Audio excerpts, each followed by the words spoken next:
Good afternoon. আজকে আমাদের একদম অন্যরকম একটা এপিসোড আসতে চলেছে, তার কারণ আজকে আমরা ইউজুয়ালি যে ধরনের ট্যুরগুলো দেখাই, আজকে একটা বেসিক্যালি দুদিনের উইকেন্ড ট্রিপে যাচ্ছি এবং আপনাদের হাতে যখন সময় খুব কম, আমরা সকালের কাজকর্ম করে বেরিয়েছি মোটামুটি 12টা নাগাদ। আমাদের ডেস্টিনেশন একদম ফুল বর্ষা চলছে এখন, এটা হচ্ছে জুলাইয়ের একদম লাস্ট উইক। এই সময় আমরা যাচ্ছি ঝিলিমিলিতে।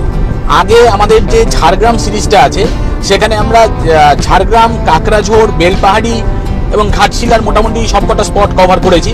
এই ঝিলিমিলি স্পটটা আমরা তখন যেতে পারিনি, ঝিলিমিলিটা বাদ ছিল সেই সময় আমাদের টাইমের অভাবে।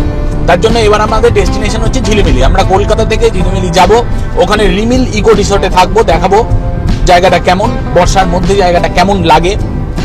এই জায়গাটা সম্বন্ধে বলি যে খড়গপুর রোড দিয়ে যারা ঝাড়গ্রাম গেছেন তারা জানেন যে লোধাশুনি থেকে ডান দিকে যেতে হয়। আর রিমিল ইকো রিসোর্ট বা ঝিলিমিলির প্রপার ডিস্টেন্স হচ্ছে ডানলপ থেকে 225 কিলোমিটার, সময় লাগে 5 ঘন্টা।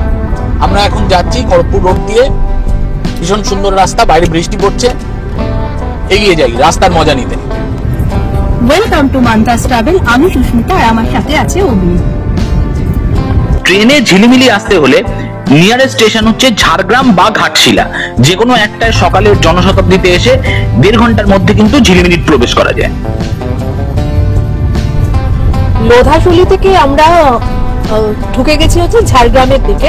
আমরা অলরেডি ঝাড়গ্রামের সুন্দর রাস্তার মধ্যে দিয়ে যাচ্ছি আর এখন যাচ্ছি ঘাগরা ওয়াটারফলস। এখান থেকে ঘাগরা ওয়াটারফলস এর ডিস্টেন্স হচ্ছে 40 কিলোমিটার। এই জায়গাটার ন্যাশনাল হাইওয়ে না হলেও রাস্তাটা কিন্তু অপূর্ব সুন্দর। রাস্তাটা একদম সুন্দর রোড কন্ডিশন এবং দুদিকটা ঘন সবুজ, পুরো সবুজ।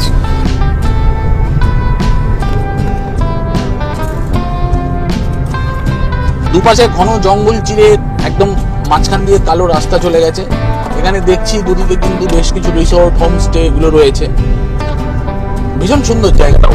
একদিনের বা দুদিনের জন্য ছুটি কাটানোর জন্য, উইকেন্ডে যারা প্রকৃতি ভালোবাসেন, জঙ্গলের মাঝে থাকতে ভালোবাসবেন, তাদের জন্য খুব সুন্দর নিরিবিলি জায়গা।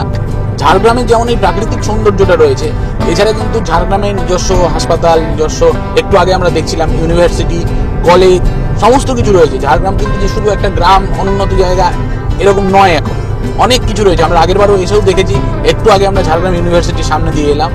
যাই হোক, আমরা ঘোরার জায়গাগুলোর উপরে ফোকাস করি। আমরা এখন চলেছি ঝাড়গ্রাম শহরের মধ্যে দিয়ে। দেখো চারিদিকে বড় বড় মার্কেট রয়েছে, বেশ সুন্দর।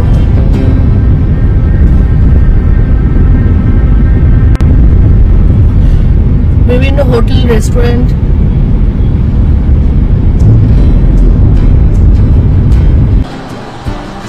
এই শহরের মধ্যে দিয়ে যেতে যেতে আমরা একটা জায়গায় থামলাম, চা খাবো। দেখো চা তৈরি হচ্ছে, সাথে অবশ্যই বিস্কুট নেবো। সেই সকালবেলা স্টার্ট করেছি, মাঝে কিন্তু আমরা কোথাও থামিনি।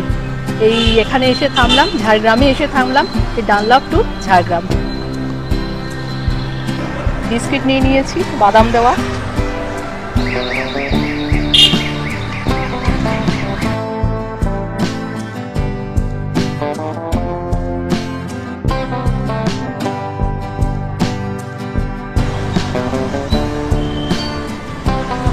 গাড়ি চালিয়ে ক্লান্ত,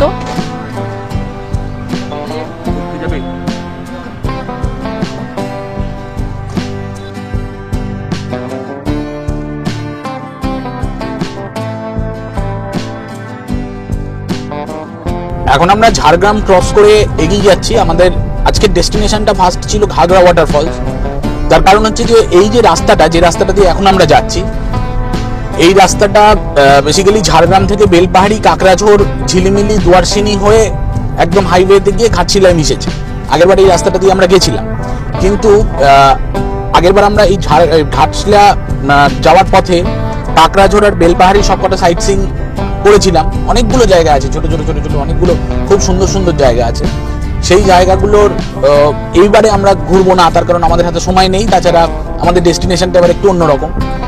ওই বেলপাহাড়ি এবং কাকড়াঝোড়ের যে যাওয়ার যে রাস্তাটা ঝাড়গ্রাম থেকে, সেটাও অপূর্ব সুন্দর রাস্তাটা দেখাই যাচ্ছে, দুদিকে একদম গ্রিন। আর এই বেলপাহাড়ি, কাকড়াঝোড়ের যে জায়গাগুলো রয়েছে, এগুলো সম্বন্ধে দেখতে হলে কি কি দেখবো, অনেকগুলো স্পট আছে। আমি বারবার বলছি, তাহলে ডেসক্রিপশন বক্সে লিংক দেওয়া থাকলো, ওখানে ক্লিক করে দেখে নেবে। বেলপাহাড়ির কথা তোমরা অনেকেই শুনেছো। আমরা এখন বেলপাহাড়ির ওপর দিয়ে যাচ্ছি, খাগড়া ওয়াটারফল। পেছনেই দেখতে পাচ্ছ পার্কিং জোন, ওখানে আমরা গাড়ি রেখে এবার ওয়াটারফলসের দিকে এগিয়ে যাচ্ছি।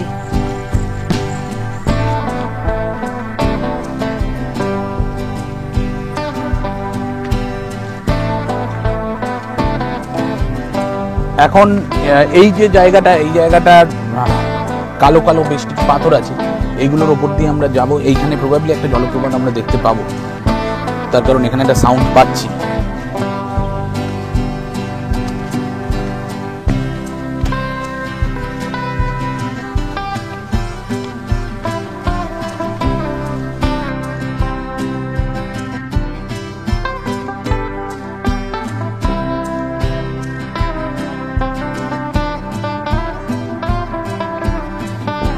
চলে এসেছি ঘাগড়া ওয়াটারফলসের একদম সামনে, তোমাদের একটু জুম করে দেখাই।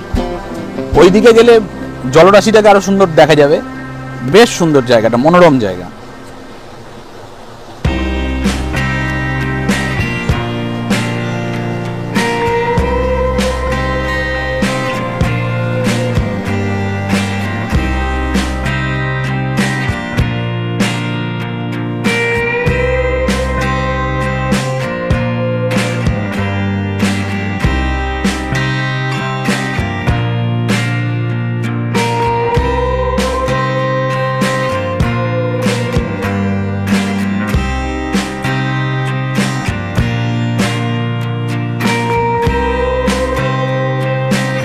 আরো সামনের দিকে এগিয়ে যাচ্ছি, খুব ধীরে ধীরে সাবধানে যেতে হবে, এবড়ো খেবড়ো পাথর।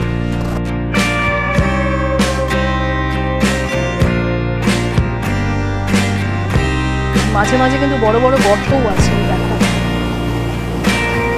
গর্তগুলো জলে ভরা।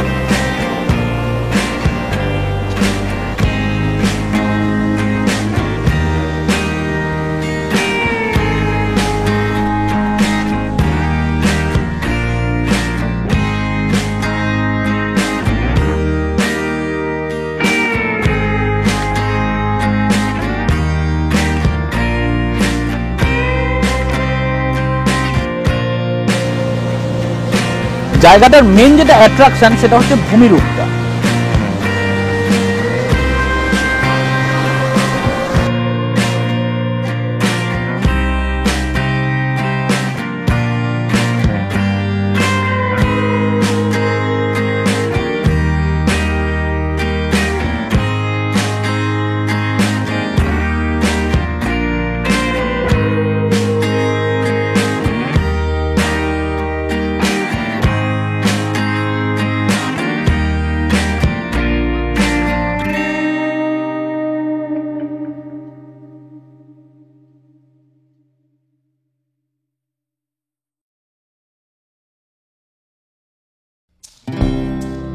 ঘাগড়া ওয়াটারফলস দেখলাম, এবার টুকটাক খাবো, দেখি কি পাওয়া যায়। এখানে ওই ছোলা মাখা আমরা নিলাম 10 টাকা করে। ছোলা মাখাটা ভীষণ সুন্দর করে পাতার একটা কন্টেনার তাতেই সার্ভ করে, আর এইটা হচ্ছে তার, এটা দিয়ে খেতে হবে, এটা হচ্ছে চামচ।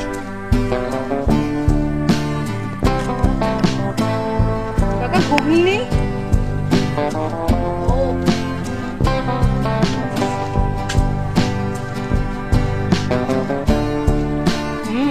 দারুণ, ছোলা মাখা, পেঁয়াজ শসা লঙ্কা দিয়ে। আমাকে একটু নুন আরে দাও না, লেবু। ছোলা মাখা খেয়ে এবার শসা খাচ্ছি। শসা খেতে খেতে আমরা নেক্সট ডেস্টিনেশনে চলে যাব।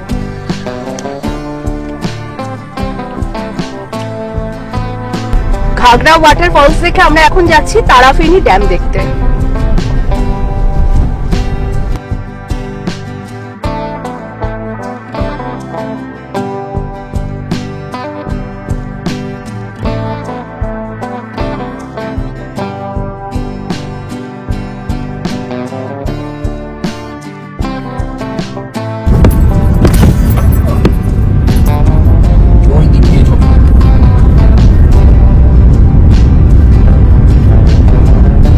চলে এসেছি তারাফিনি ব্যারেজ। তারাফিনি ব্যারেজের উপর দিয়ে যাচ্ছে। এটা দেখতে হলে একটু এগিয়ে গিয়ে ওই পাশ থেকে এটার জায়গাটা দেখা যায়। এখন ব্যারেজে জল ছাড়া হচ্ছে না, তাই মোটামুটি ব্যারেজটা শুকনো। পেছনেই দেখতে পাচ্ছ তারাফিনি ব্যারেজ। চলো আমরা সামনের দিকে যাই।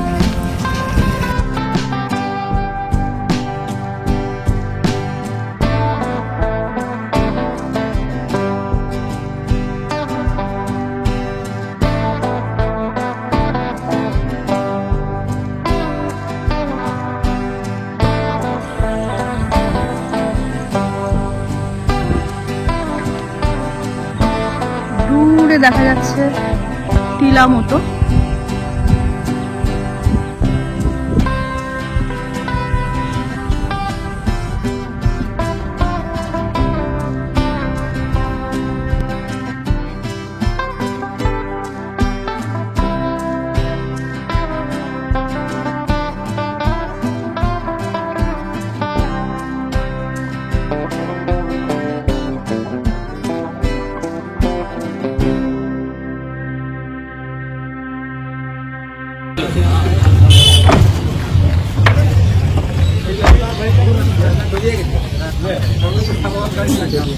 কি বানাচ্ছো ভাই?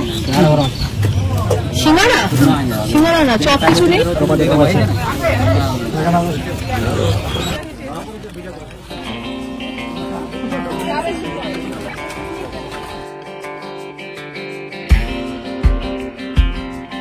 জঙ্গলমহলের অপূর্ব শোভা, ঘাগরা ওয়াটারফল, তারাফিনি ড্যাম দেখে পথের ধারে গ্রামের সুস্বাদু চপ আর ঘুগনি খেতে খেতে এখন আমরা চললাম রিমেলিকো ট্যুরিজম রিসর্টের দিকে। এই রিমেলিকো ট্যুরিজম রিসর্ট নিজেই একটা সুন্দর ঘোরার জায়গা। পরের ব্লগে তোমাদের দেখাবো এই সুন্দর রিসর্ট, জানাবো এর কি কি ফেসিলিটি আছে আর এখানকার সুন্দর খাওয়া দাওয়া, আর দেখাবো আমাদের এই 2 দিন 1 রাতের বাকি টুরিস্ট স্পট গুলো।